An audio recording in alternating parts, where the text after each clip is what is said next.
Good morning, student, and I hope you all are doing fine. Okay, it's been quite a while that we haven't started our lesson.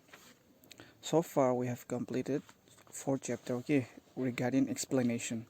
So, in this class today, we'll be starting with a new chapter, that is chapter 11, democracy. So for that, you will find in page number 158, okay.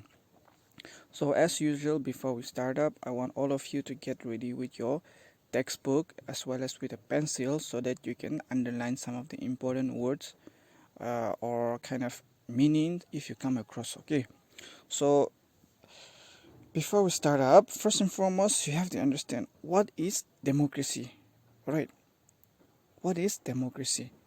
So if you were to understand what is democracy, different author, different philosopher, different leaders, they have defined democracy according to their own assumption and understanding.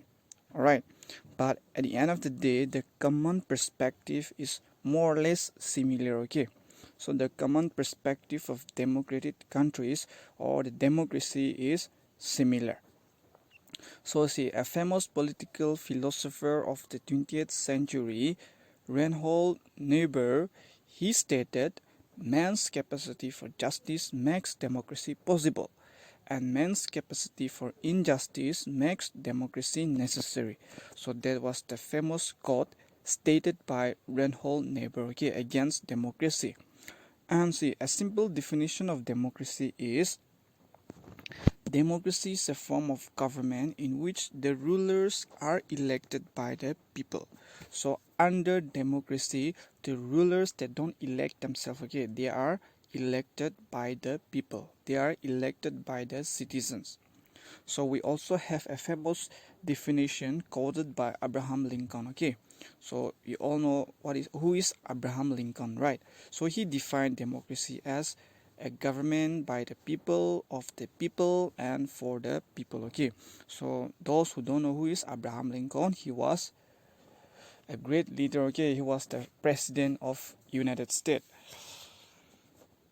All right, see, in today's explanation, this is a simple compilation of what is democracy. Okay, so see, democracy is a form of government that allows people to choose their rulers. As stated, in a democracy, only leaders elected by the people should rule the country, and people have the freedom to express view, freedom to organize, and freedom to protest.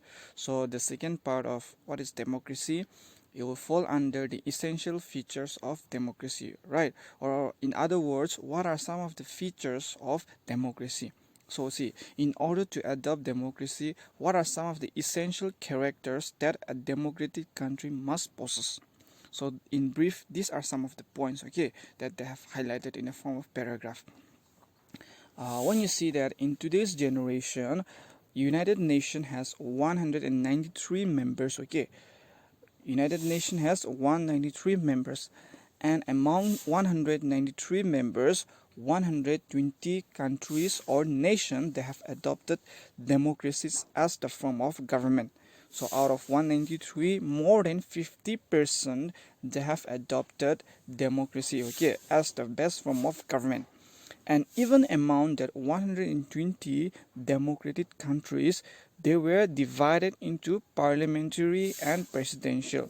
So out of 120 nations, 55 they are parliamentary system of democracy, and the rest 65 are presidential in form. So when you talk about the parliamentary and presidential, both of them they resemble democracy, but the only difference is one is headed by prime minister and the other one is headed by the president. So under the parliamentary system, the head of the government is the prime minister, and under the presidential system, the head of the government is the president himself. So one simple example of countries following parliamentary and presidential is, I'll just give you two parliamentary system. Like take the example of India or India itself. So in India we follow parliamentary system of democracy, which is headed by the prime minister, because prime minister is also known as the head of the government, right? So similarly, when you talk about the United States of America, okay, even them they follow democratic system of government, but they are presidential in form, which means the president is the head of the country. All right. So see, some of the countries they have recently adopted democracy. Okay. Countries like Nepal. Okay. So see, recently democracy has been adopted in Nepal in full measure. Right. So before even Nepal, they were not following democratic system of government. Okay. But recently they also have adopted they also have adopted democracy as the form of government. So see, it also has been adopted in Myanmar and Bhutan, okay, to a good extent. So see, the question here is what makes democracy so popular, right? To understand this, we will have to find out what democracy really is and what makes it better than any form of government. So we have to ascertain whether it really is the best form of government which is able to meet all challenges it has to face. So like I say, the term democracy is actually not a new concept. Why I'm saying this is because the term democracy was coined in ancient Athens in the 5th century BC. So see, the word democracy was actually used during 5th century BC. Okay, so that is more than 1,000 years ago. Okay, so it originated from the Greek demokratia. So the word democracy is actually originated from the Greek word demokratia. So the component of the word are demos. Okay, demos means the people. Please understand this, and you can underline as well. The word uh, demos means the people and kratia means to rule. Okay, so democratia in simple meaning of the terms, it means rule by the people. All right. So like I told you, the features of democracy. Okay, if you see the features of democracy, actually you'll find lots of points, okay, under the features of democracy in your textbook, that is in page number 159. But to summarize all the features under a brief explanations, these are some of the points, okay, that I have highlighted. So in a democracy, the final decision making power must rest with those who elected by the people. And the second point is a democracy must be based on free and fair election. Why I'm saying free and fair election, which means the people, they cannot be forced by any authority to vote for them. Okay, why? Because the people or the citizens, they have every right to vote for whichever candidate they like or they prefer.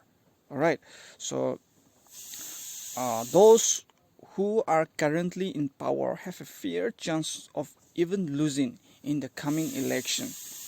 So in a democracy, each adult citizen must have one vote and each vote must have one value. Uh, it it falls under the universal suffrage. Okay, it means the right or chance to vote by each adult citizens. So whoever have crossed 18 years and above, they have every right to vote in the election. Okay, or which means their vote values, right? So one vote, even one vote makes a lot of differences in an election. So another point is a democratic government rules within limits set by the constitutional law and citizens' right, which means in a democratic government, okay, the leaders or the ruling party, they cannot just function the government according to their rules and regulation, okay, which means they have to abide by the constitutional law which is framed by the government. So they cannot act the power beyond the constitutional law. Okay, so the opposition parties are allowed to function freely before and after the election. So the another point is that even though the ruling party might be ruling the government, but they cannot force the opposition party to restrain. Okay, to restrain is in the sense like to leave the party, which means even though they are the ruling party, even the opposition party, they have a full freedom to function as well as to organize, okay, even before or after the election. And the last point is the democratic government are based on fundamental principle of political equality. Fundamental principle, we can say that it comes under the constitutional law. Okay, so the democratic government are basically based on the fundamental principles of political equality, which means there is no biasness, favoritism in democratic country. Right. So see, actually there are generally two different between the democratic government and non-democratic government. Okay, so I have said in two columns. See, one is the democratic government, another one is the non-democratic government. So see, what is democratic government? See, democracy is the best form of government as the rulers are accountable to the people and have to fulfill their needs. So that comes under the democratic government. On the other hand, what are non-democratic government? The rulers are not accountable to the people and their needs, so that falls under non-democratic government. Okay, so that is the basic difference between democratic government and non-democratic government. So that's it for our class today. And now things to do. This is your homework, okay, for today's. So what you have to do is find out from any sources in the sense you can find even from a textbook or internet, okay, how many countries in Asia and Africa do not have a democratic form of government. So you have to find out which countries in Asia and Africa they still haven't adopted democratic form of government. So all the best. Thank you.